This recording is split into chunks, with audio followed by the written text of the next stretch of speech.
Hey yo, what up, what up, what up, fans of the sport? What up? How y'all feeling? Oh man, it's time for the fight, isn't it? It's time. This fight been a long time coming, and I ain't gonna lie. Like a couple years ago, when they first started chirping back and forth, and Canelo was targeting Caleb Plant. Oh yeah, that's the fight I'm talking about. Caleb Plant and Canelo. That's the fight. I thought that was understood, but let's go ahead and make sure that that's clear. But a couple years ago, I wasn't really excited about it. I wasn't really. I mean, to me, it was like almost like a foregone conclusion with what happened.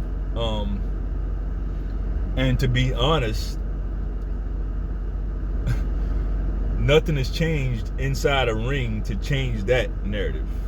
Like Caleb Plant hasn't put on some spectacular performance in the time that has raised awareness to this fight. That's not what happened. But Caleb Plant, he did add some intrigue to it. We never saw anybody stand up to Canelo. Let's get that. Stand up to Canelo and basically call him out for being a cheater. Whether you agree or disagree, this isn't that video. This is not that video. You know, I'm here for the fight. I want to see the fight. But what I will say is Caleb Plant, he's added a level of intrigue to the fight just by the way he has been talking to Canelo and talking about Canelo. Right? Usually Canelo's opponents, they show like so much respect, like before they get in the ring, and then by the time they do get in the ring, it's like they're showing respect in the ring too. They're not really going after him. The last person you saw really go after him was Triple G. Now, people might say, "Oh, Danny Jacobs." Well,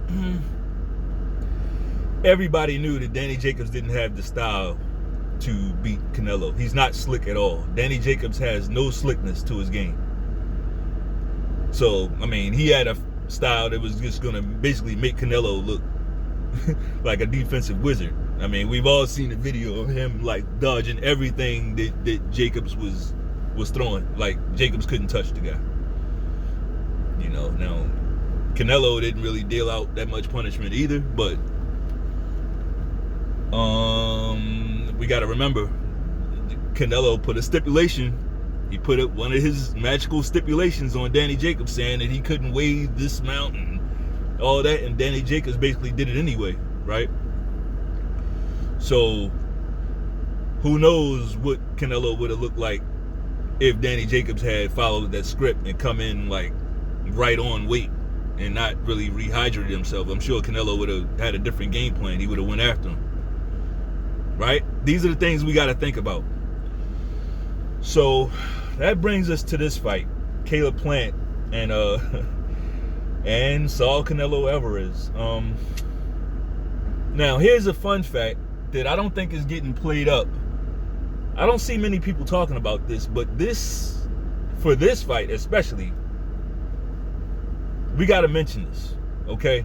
Because after the fight, there's certain things that we just don't want to hear, right? So let's go ahead and talk about it right now. Number one, for me, well, before I even start, you gotta say we have to favor Canelo. All right, you have to favor Canelo. If you don't favor Canelo in this fight, I don't know. Like you're just, I don't know, pissing in the wind, kind of. Like you want him to lose, or like this. My feelings aren't involved in this. I want to see a good fight. Okay, I'm a fan of the sport. But here's a fun fact. There was a 12 week, it's not easy to say, 12-week VADA test for this fight that Caleb Plant insisted on. He insisted on a 12-week VADA test. And what that does is it makes it hard if the guy's been on something, obviously, before then, it's going to show up in the test. Also, it's so close that it's hard to scale off the shit. You know, because there's a post-fight test too. So if you're doing something inside of 12 weeks, you're really risking the chance of getting caught.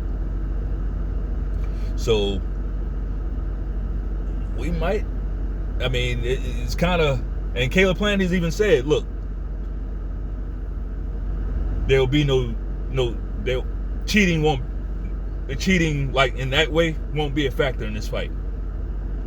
Now, we can't speak to judges and all of that stuff. We're not going to worry about that.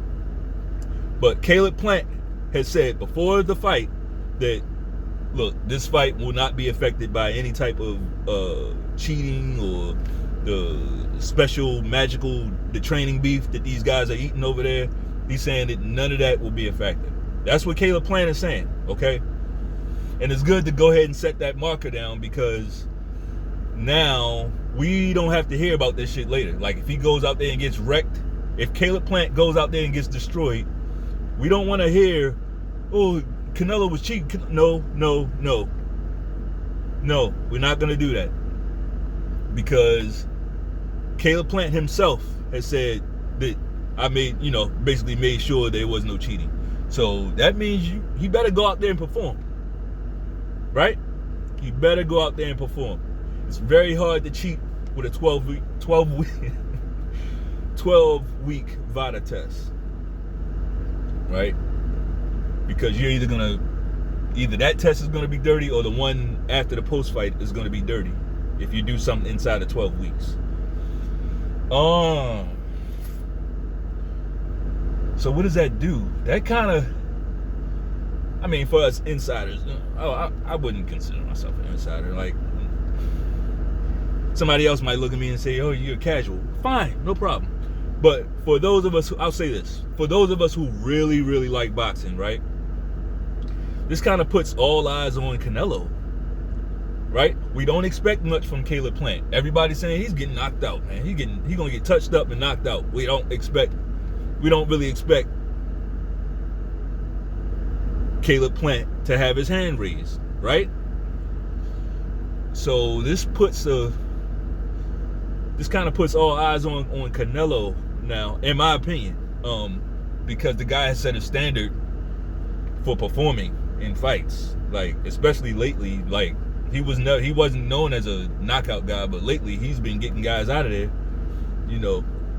and just making these guys feel like power. He's doing that a lot more.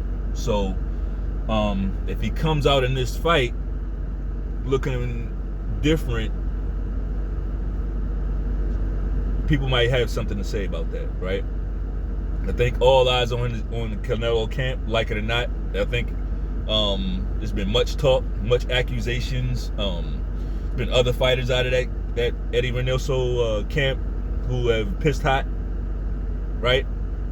There's a lot of talk over there. There's a lot of speculation over there, and for good reason, I think. Like, there's some smoke over there. So here's my thing for Canelo.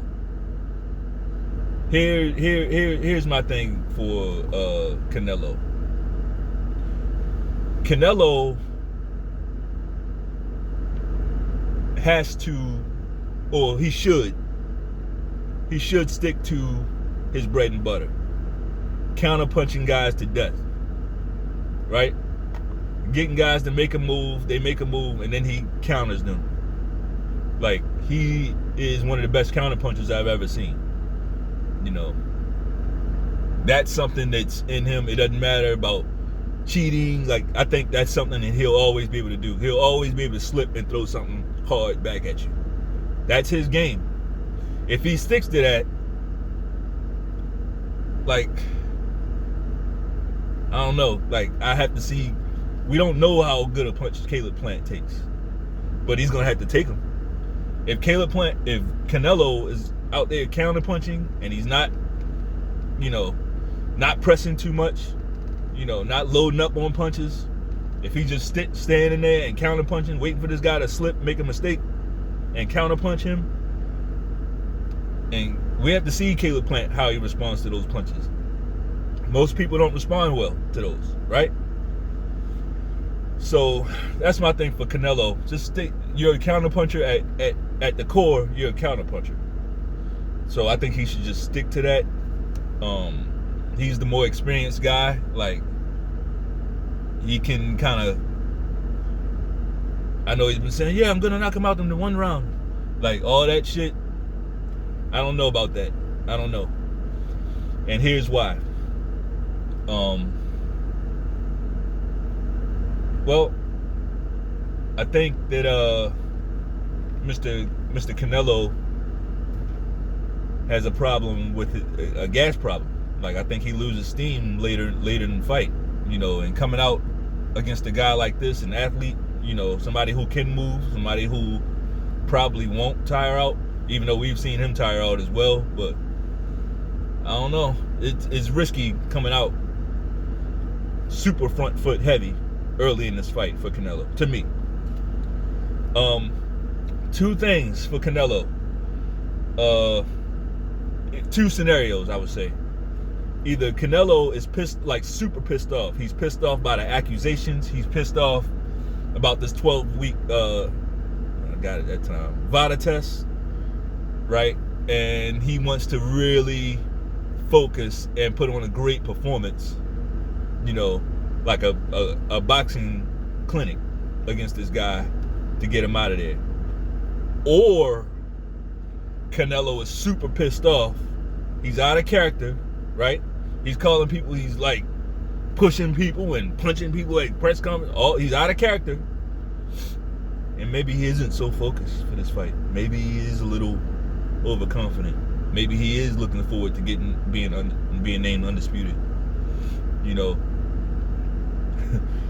and maybe that makes this fight a lot tougher than we expected. Okay, a thing like that can make this fight extremely, extremely tough. But I would still pick Canelo to win. I mean, if he comes out like that, you know, not his best, you still have to favor him, right? Basically, Caleb Plant has to make me a believer. I like him. I like the way he fights, you know. But I need to be made a believer. I'm not just I don't go off of, oh, I like this guy, the way he fights. When I say I like him, that's what I'm talking about, the way he fights, all right? So, I think he has a good style. You know, I think he has a decent style for Canelo if he can put something on those punches, right? So, either way, I favor Canelo to win. But I do like what I'm hearing from Caleb Plant. I do. I'm not gonna lie. As far as the little tidbits that he puts out about about fight night and what he's, you know, his strategy and everything, and he's saying I'm gonna be right in front of this guy all night. I like that. I like that for several reasons. A, you're putting in his mind that you're not gonna be like, you didn't do the Billy Joe Saunders thing, start crying about the ring size. Like, when you do that, you basically saying, you're telling the guy you're gonna be running around, right? Caleb Plant can move, but he's saying, no, I'm gonna be right there in front of this guy. But here's the thing about that. Now, you can be in front of him, but you can't be in front of him ducking and dodging the whole time. Like, you got to be in front of him like James Toney was in front of guys.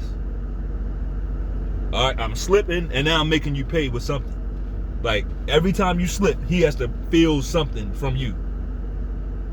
You can't just be in there ducking all his shots. Like, you got to return fire. And I say this all the time. You got to put something on this guy early. You got to make him feel something strong early in that fight to get the respect. Because most people haven't been able to get his respect. You know, Canelo can take a punch now. Let's not act like he can't. You know, that's something that he can do. Canelo can definitely take a punch. So I like the little bit that I heard about from Caleb Plant, but that's just talk, right? We have to see it. We have to see it in motion. You know, so I can't just, oh yeah, he said he's gonna stand in front of him, so now I'm picking Caleb Plant. No, that's not. I mean, you'll lose a lot of money like that, you know? Like, but hey, it's not financial advice. You know, you do what you think. But I have to see it.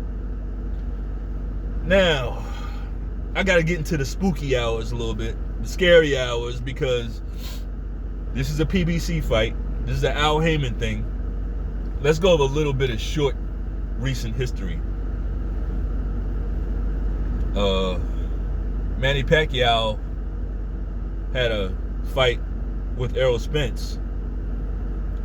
Errol Spence pulled out of that fight with an injury, and we know the story. Ugas was put in there. Ugas beat Pacquiao, kept the belt. Pacquiao retired. All that shit, right?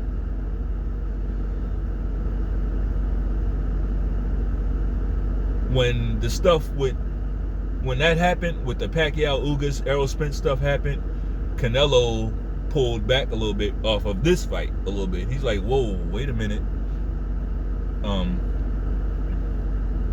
Yeah, we're not gonna do that. We're not gonna have me fighting somebody and then you pull back and, you know, I fight somebody else. You know, we're not gonna do that, right? So then he went back to the table and he signed a rematch clause.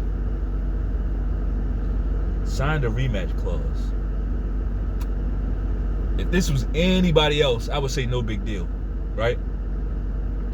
But it's Al Heyman, and those guys, they just move a little differently over there.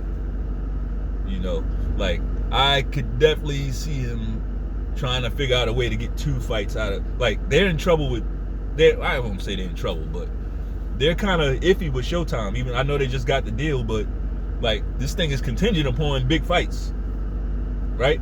That thing with Showtime, that's not there if Canelo's not over there. If Canelo's not over there fighting, I don't think that Showtime deal gets done. So, I mean, this is some inside baseball shit, but, like, he signed a rematch clause. That's gonna give, hypothetically, that would be 2 fights on Showtime,